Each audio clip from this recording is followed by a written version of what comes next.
کہانی ادھوری خواہش کو اپنے الفاظ میں لکھیں گے اور اس کے بعد ہم بات کرنے والے ہیں شکر گزاری پر۔ شکر گزاری کا کیا نتیجہ نکلتا ہے اور اس میں کچھ مثالیں دینے کی کوشش کریں گے۔ یہ پوری کہانی ہے لیکن اس کو چھوٹا کریں گے، اپنے الفاظ میں لکھیں گے، مختصر کریں گے، شارٹ کریں گے اس کو۔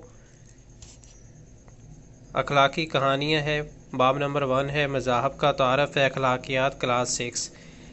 ادھوری خواہش۔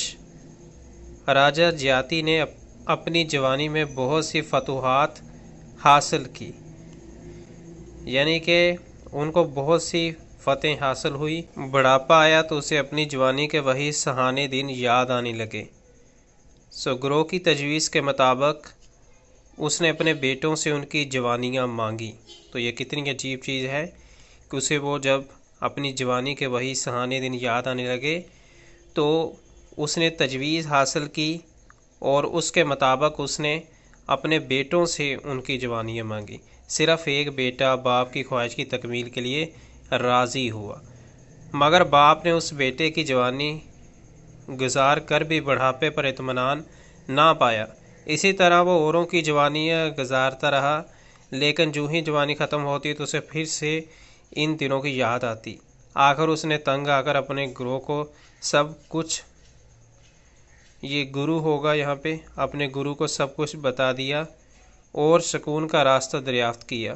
گرو نے جواب دیا کہ اس کا واحد وسیلہ یہی ہے کہ تم اپنی ناجائز خواہشات پر قابو پاؤ۔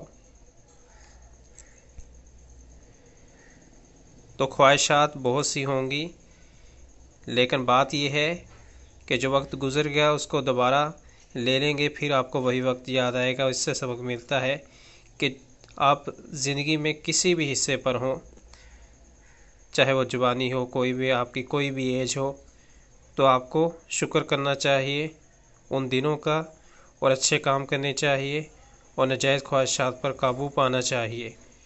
تو یہاں پہ یہ گرو تھا، تو کیونکہ اردو کی وجہ سے یہاں پہ گرو جو ہے میں پڑھتا رہا تو آپ اس کو گرو پڑھیں گے۔ شکر گزاری کا کیا نتیجہ نکلتا ہے، روزمرہ زندگی سے مثالیں دے کر واضح کریں۔ شکر گزاری بہت عمدہ نتائج پیدا کرتی ہے کہ آپ کے پاس جو کچھ بھی ہے آپ کو شکر کرنا چاہیے۔ اس سے دستیاب نعمتوں میں اضافہ ہوتا ہے۔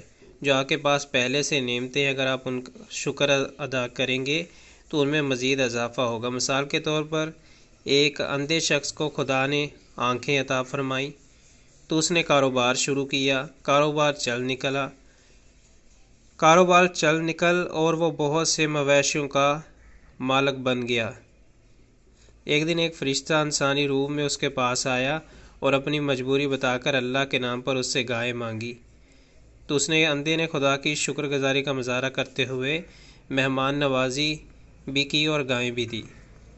ظاہر ہے کہ فرشتے نے وہ گائیں لٹا دی اور نبینہ شخص کے اس عمل پر خوش ہو کر خدا نے اسے مزید بہت سی نعمتوں سے نوازا۔ خدا کی نعمتیں خدا کی راہ میں خرچ کرنا شکر گزاری کی بہترین صورت ہے۔ خدا نے جو آپ کو نعمتیں دی ہیں ان میں سے اللہ کی راہ میں، خدا کی راہ میں خرچ کرنا شکر گزاری ہے۔